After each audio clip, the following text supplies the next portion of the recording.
अस्सलाम वालेकुम नाज़रीन, आज आपको मैं कबाब बनाना सिखाने लगी हूँ। इसके लिए घर में जो भी कोई चीज़ बची हो, सब्जी सालन बचा हो और राइस भी चावल भी बचे हो, उनको ले लेना है। चाहे चिकन का हो, चाहे मटन का हो, वो बीफ का हो, कोई भी सालन कीमा वगैरह हो। अगर ना भी हो तो तब भी कोई बात नहीं है। आपने करना है, एक नई डिश बना लेनी है। इन सब चीज़ों को मिक्स कर लेना है, चाहे चॉपर के साथ या हाथ के साथ, जिस तरह भी आप चाहें। थोड़ी सी हरी मिर्च डालनी है, इसमें सुरख मिर्च नहीं डालनी क्योंकि सालन में आफ्टर ऑल पहले डली हुई है। अब इसमें काली मिर्चें थोड़ी सी डाल लें स्वाद के लिए, और नमक भी हस्बे जायका डाल लें। डालकर और इन चीज़ों को सब को मिक्स कर लेना है। इसमें मैंने डाला है चावल, कीमा, आलू। ये अगर आपके पास ग्राइंडर है तो उसमें कर लें, चॉपर में। अगर नहीं है तो आप फिर इसमें दो डंडे में भी कर सकते हैं। अब मैंने इसमें काली मिर्चें, नमक डाला है, हल्की सी थोड़ी सी लाल मिर्च भी डाली है और हरी मिर्चें भी डाली है।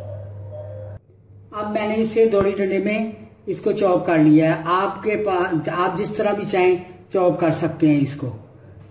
अब इसके लिए मैंने एक अदद अंडा लिया है, इसको मैं फेंट लूंगी। फेंट कर इसमें भी थोड़ी सी काली मिर्ची और नमक हल्का सा डालकर, और आपने इसको यूं करना है, इसको कबाब की शक्ल दे दे, कोई भी शक्ल दे दे जो आपको अच्छी लगती है। ये देखें, रोल में भी, डबल रोटी में भी बांट सकते हैं। अगर डबल रोटी के पीस भी आपके पास बचे हैं वो भी इसमें मिक्स कर सकते हैं।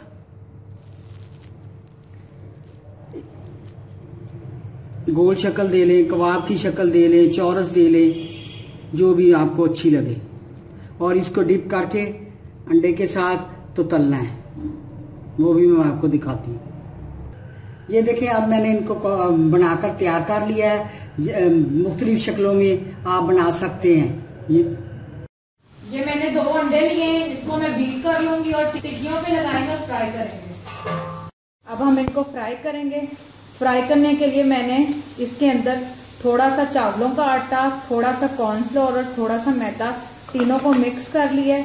सबसे पहले हम इसको लेकर अंडे में यूं डिप करके अच्छे तरीके से, फिर इस तरह इसके ऊपर, इससे आपकी जो क्रिस्पनेस है वो बिल्कुल प्रॉपर आएगी, क्रिस्पी बनेंगे। अब हम इसको फ्राई कर लेते हैं। अब देखें, मैंने उसी तरीके से पहले अंडा लगाया, फिर ये कॉर्नफ्लोर और मैदा लगाया। आपने भी सेम इसी तरीकों को फॉलो करना है और इसको फ्राई करते जाना है। ये देखें, अब ये गोल्डन ब्राउन हो गए। अब हम इसको डिश आउट करेंगे। ये देखें, अब हमने इसको डिश आउट कर लिया है। उम्मीद करती हूँ कि आज की आपको हमारी ये रेसिपी पसंद आई होगी। इसको घर में ज़रूर ट्राई करें। इंशाल्लाह एक बार फिर नई रेसिपीज़ के साथ आपकी खिदमत में हाजिर होंगे। लेकिन जाने से पहले हमेशा की तरह मेरी वीडियोस को लाइक करें, फ्रेंड्स एंड फैमिली के साथ शेयर करें और मेरे चैनल को सब्सक्राइब करना मत भूलें।